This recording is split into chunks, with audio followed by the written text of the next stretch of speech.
I'm here with Dr. Steiner in my home in Las Vegas, Nevada. He's flown in while doing a crazy zero-gravity flight mission. He's a flight director for Zero G Corporation, and he's also somebody who's been a long-time friend of mine, almost 16 years since we've known each other. And as a result, I thought it'd be really cool for him to do an interview with me, and later in another show, I'm going to do an interview with him. Awesome. Yeah, well, thanks for having me here, Nick, and thanks for hosting me in your beautiful home here in Las Vegas.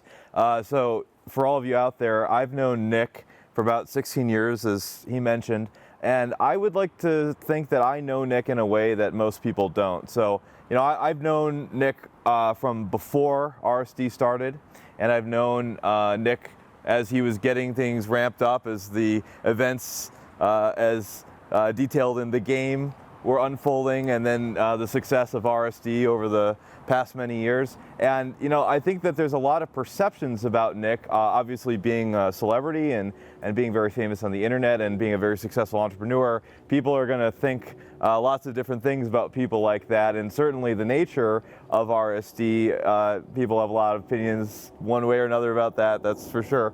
But the Nick Kho I know is actually a pretty deep and awesome guy, and I'm hoping that maybe today in this interview some of those insights that I have into you will come out. So one thing I want to start the interview off with is actually kind of a challenging question. I have an opinion about this, but would you describe yourself as an extrovert or an introvert?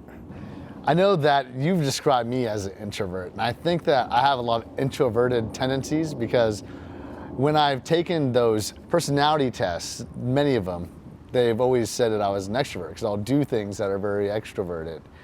At the same time, I'll prefer to just hang out and chill by myself. You know, I guess so some people could define me as a natural introvert and then a learned extrovert. But I always thought of myself as someone who was outgoing. I just wasn't necessarily the most liked and popular guy growing up in like elementary school and throughout high school and stuff like that. And I think that because a lot of my youth, I was introverted, you know, just from childhood. Just naturally, yeah. Didn't like have a lot of friends coming over to hang out all the time. And now I have the exact opposite, where if I'm in Los Angeles, for example, I have maybe dozens of people I meet every day of the week, new people I've never met before, in addition to friends. And it's just a totally different lifestyle. So I guess I'm totally comfortable in that environment. Yeah, and the reason why I thought that you were an introvert is because, you know, the times I'm spending with you and I see you with your wife and you know, your family, you know, you're relatively quiet, you're thoughtful, you always have lots of ideas, lots going on, and you're excited to tell everybody what you're doing. But you know, when it comes to the end of the day, your downtime is hanging out, it's hanging with Amber, it's playing video games, it's not going out to bars and you know, partying. And I remember in college, you know, everyone's like, oh, Nick Kho is this, you know, great party guy, whatever. But there was a little bit of a misperception. Maybe it was intentional, maybe it wasn't. But what I saw you is sort of the architect of the party. You would throw these fantastic, you know, events with, you know, hundreds of people, you know, renting out these cool venues in Madison, Wisconsin, where we went to college.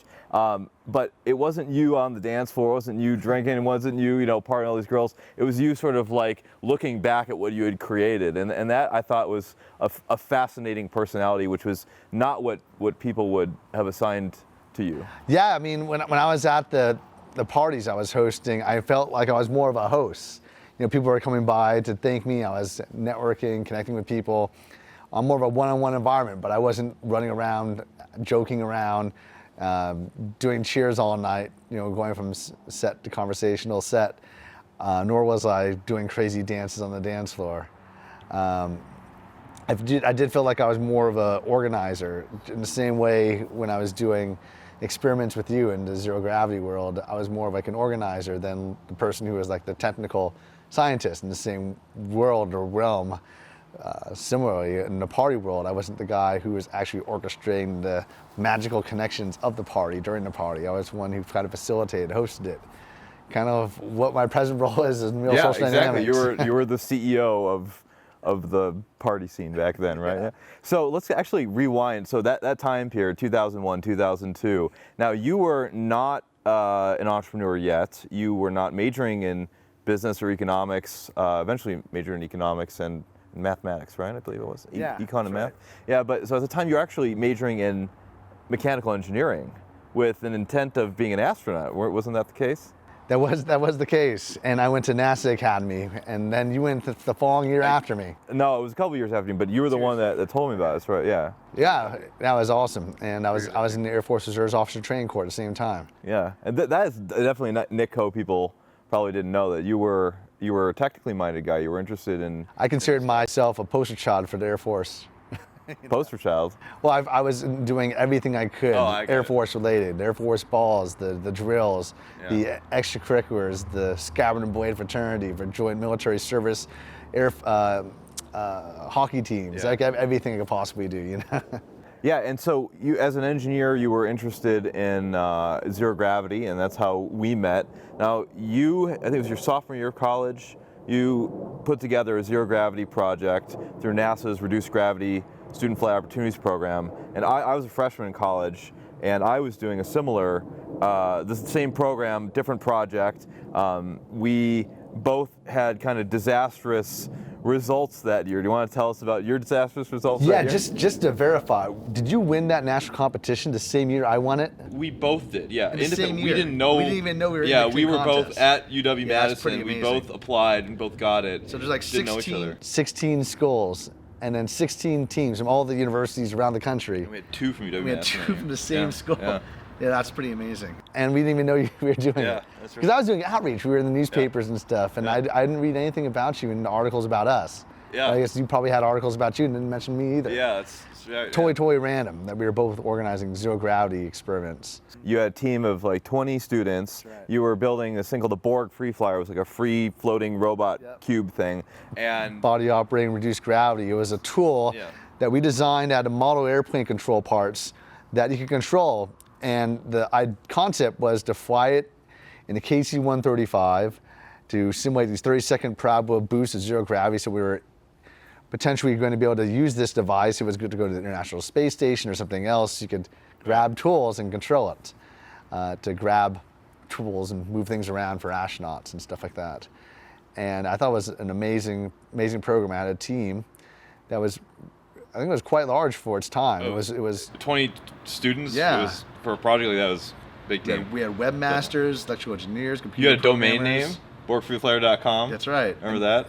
You still have zerogeocho.com? I still do, yep. Yeah. I learned about domains from you. Like, when I saw your team had a domain, I was like, I'm going to get a domain. And that started a whole other trajectory of my life. But nonetheless, so yeah, but things did not go according to plan that year. Not for you or for me. What happened was the summer before we were going to fly, everything was pretty much ready to go. But we were putting the final touches onto the equipment, and I was at NASA Academy. And as a result, I'd have to stay in touch with my team only over the phone. Yeah. And so during that time, the professors called me and they said, hey, we're taking the project away from you and giving it to the people that are actually locally here, even though I was in charge of the whole thing. I was like, how could that even be possible? It's my project. You're just an advisor that I brought on just so they could sign a piece of paper that said you're giving us advice. And in all actuality, you haven't given us any advice whatsoever. Right. Why do you get control? Yeah. So it ended up in a lawsuit where I put an injunction against the flight. But by the time the whole thing got resolved, the flight was already over. Yeah, so for those of the listeners that aren't aware of the program, which is probably everyone out there, the way it works is you apply, it's this competition, and NASA goes through dozens of proposals and selects the very best for a slot to fly in a company experiment into zero gravity. We actually fly like an astronaut and do experiments in microgravity on this plane. And so you spend several months, you have to raise money, you have to build this really complicated science equipment, and then it culminates in a flight date, well, 2 flight dates, and it's different times of the year. So yours and mine were both, I believe, in the summer. Mm-hmm. And so it was that gap period kind of after school ended, and the flight was happening, that you were away doing other amazing space stuff, and politics brewed, and they're like, you know what, we're sick of Nick. So that was like this. That was my starting point. Was I had a similar experience. I was running a project that year, and I was a freshman. I was a chemist. I did not know how to do engineering, didn't know how to do project planning, and it ended up being a huge disaster. We had a chemical leak at NASA. We were really disorganized. Our equipment didn't show up on time. Everything was a huge mess, and I was really embarrassed. So both of us kind of had our tails between our legs by the end of that summer, kind of having negative experiences with NASA, and I did get to fly, but it was kind of a mess. You didn't get to fly, which was, I thought, kind of unfair. And then sophomore year started up, and we had this very important life choice, which was, are we going to let that be our defining moment with NASA, our zero gravity experience, or are we going to pick up and do this again and try it again? And you emailed me and you said, hey, I'm interested in working with you. And we actually had, I think at the time, it was the best microgravity team that had ever gone through that program. We got the National Geographic Channel to do documentary. I should say you did. I mean, that year for me was transformational in that I learned,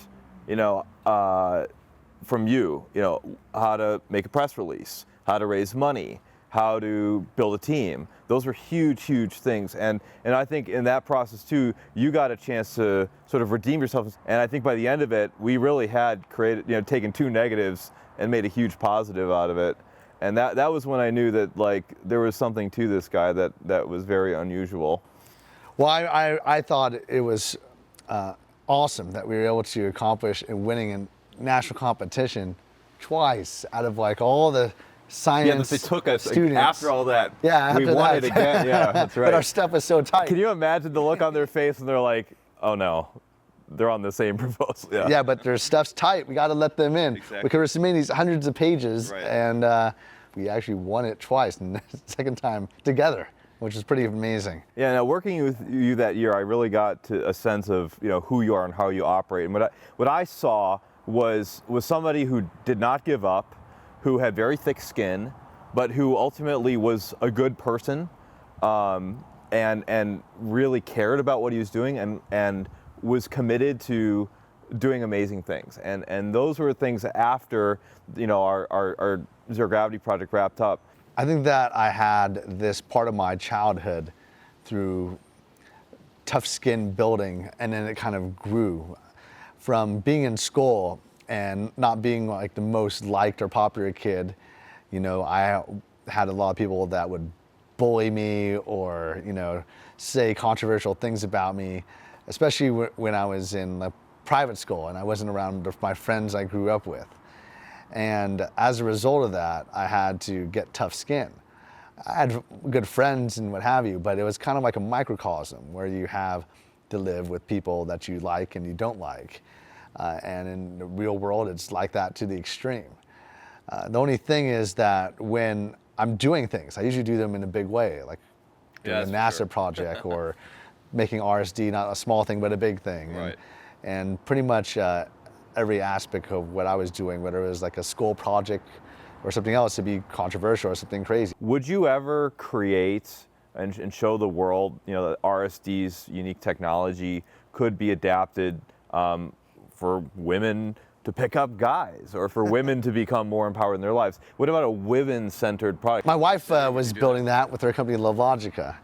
I mean, what we was doing with Lovelogica, I mean, I was just supporting my wife, and my wife was creating a program to help create healthy relationships. But you've been pretty persistent in the rest of your entrepreneurial effort. So, why wouldn't you be persistent in trying to bring the women market? I mean, by its very nature, it's half of the market, right? I would say that there's a focus on us trying to build a program that was to help guys get better at girls. The passion that we created, because these are skills I want to learn how to master myself. And it's a program that we're still kind of trying to perfect and finalize before we branch off into these other niches. We started already doing that with health and fitness programs, higher purpose in general. And we recently, about a week ago, launched a program that has actually many famous influencer feminists on it about higher purpose and how these skills can not necessarily be used just for dating, but for any aspect of your life. I mean, if you go to our customer database, 99% of it's men, so that's who we're targeting. That's sort of not surprising. You know, I mean, it's not like we're going to suddenly out of nowhere build a customer base as non-women to target women. At the same time, you know, if girls want to come to our program and learn from us, it's fine. We teach from field experience, so personal experience as men, not as women. Right. I want to talk a little bit about, you mentioned your wife, you mentioned Amber, and she's an entrepreneur too. I like Amber quite a bit. She's a great gal, and she's a very loyal wife, very tough lady, very committed entrepreneur and self-educator, and I know she's finishing her degree at Harvard Extension School, and master's degree I believe she's pursuing now. Tell me about Amber. You know, how did you meet Amber? What's her deal? Well, I met Amber after I did my world tour. So I went to 270 cities and 70 countries doing this program that's now known as the RC Free Tour. And I kind of spearheaded that from scratch. And during that time, I was just so tired. I just done this massive tour, and it was my first final free day where I could just hang out. And the next day I was gonna have a board advisors meeting, and I was just walking down the street and I saw my wife walking down the street towards me. So I started a conversation with her, invited her to sushi and drinks, and that was just the beginning of us being together. I was just talking to her about commonalities and interests, similarities. We had the same video game characters in line. I will say though that there's no way that I would just walk up to a random girl walking towards me on the street, start a conversation, pull her away from some other guys trying to pick them up, and then inviting her out on an instant date without having created RSD. Let's talk about things that matter to you. What are the 3 values that you hold most close to your heart? Family is the most important part. I mean, when I was living in Boston even, with my wife's family in Utah and my family in California, we'd still fly back every month to visit our parents. And that's a lot of flying, and it's also very expensive. It's tiring, yeah. But I mean, that's where my priorities were. You know, spending the time with my wife and putting most of my resources in building our relationship. And I think it's really important. More than anything else, it's not just loyalty to your family, it's loyalty like to the people surrounding you, very close to you, who I also consider like your extended family. You know, people like yourself. You know, I didn't really grow up with this massive sense of loyalty. I felt like I was more idiosyncratic growing up, kind of kept to myself, was a lot more introverted, and having that stronger sense of loyalty is what kind of allowed me to have larger friends and larger networks. And also, as a core value, it helps a lot in business in addition to your personal life. So family's one. What are your other 2 values you hold to your heart? Well, I think that the thing that I really have always promoted in not just my business, but also since I was a kid, was the concept of meritocracy as a belief system, which is that when people are working really hard, you should, you know, to build a relationship with you or to help you out, you know, they should be getting that back. You know, it's the concept of you should be always trying to offer more value to other people than you should expect back from other people, and that usually comes out that you will most likely get that more back overall. It's like that yin and yang philosophy. And I think that's like probably the #1 thing that you'll hear in most of the interviews that I've done with networkers, people who are kind of super networkers. Like there's people who I've interviewed like Larry Benet, who is considered one of Forbes magazine's top 10 super networkers, building a network where you contact anyone in the world. Or guys like from the Summit series, they built a network that was so powerful that they were able to buy a $50 million mansion just for people to network at. And these people just want to network with each other and build relationships, and it led to also joint ventures and what have you. And more than anything else, that's allowed me to grow my company, because these people have been some of the most powerful people, but I'm not expecting anything from people or trying to use people for stuff. I'm trying to give value to other people, ways that can help them out, and people have given me advice that have been worth, personally to me, 10 times more, whether it's advice to help with my family or my business. And I think it's been pretty awesome. So we've got family, we've got meritocracy. What would your 3rd one be? The third thing, I guess, if I was going to think just off the top of my head, instantaneous thing that comes off the top of my head, is the thing that I think that RSD was kind of built on, which was the art of the cold approach, and how everyone should have that core competence and confidence to be able to approach anyone, anywhere, for any reason.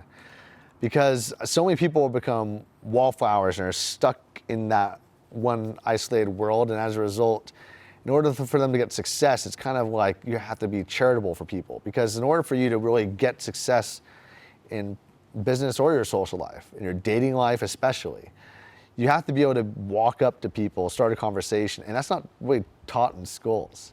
I remember in the University of Wisconsin, I took a class on how to build relationships, and I remember in high school there was a class on friendships and relationships. I didn't really take that class. And it was a concept that I thought was kind of foreign, and I think it's so important, more as a life skill than almost anything. And yeah, you're forced into groups very often, soul circles, whether it was me being a Boy Scouts or a sports team or a student organization or a class. But being able to expand outside of that allows you to reach all sorts of new worlds and identities. I mean, me wanting to go out there and travel around the world and explore myself new cultures and develop like a global sense of the world, and thus feeling like I could connect and open my eyes to new opportunities and get inspired. I never would have done that if I didn't feel like I had the competence or confidence to just walk up to random strangers and develop relationships and convey like cool elements about myself, and doing it in a way that was non-needy, non-action based, and doing it in a way that was lacking in outcome dependence. And I think that having that mindset and that ability to do so is so important. I think it saves lives. And in fact, a lot of people have come to us, some very successful people, and they wouldn't be around. They said that they wouldn't be around. They thought they maybe got out of a divorce. I know many people got out of a divorce, they became suicidal, and they went through this program and that made them not want to kill themselves. And they realized that there's a different mindset, as opposed to having that scarcity, that abundancy. And A transformation idea that. yeah, I mean, a lot of what we've done is a concept of identity level change, self-actualization, as in addition to dating advice, of course. Well, great, Nick. Thank you for being so open and for the conversation today, and thanks for having me here. And look forward to the great things that you've got under development right now. Cool. We're gonna go deeper with you as well, bro. Cheers. All right, great. Thanks. Please subscribe to the channel and write your comments below, because I love seeing your comments and answering them directly, and also sharing them with Steve. He has a lot of awesome insights himself. Cheers.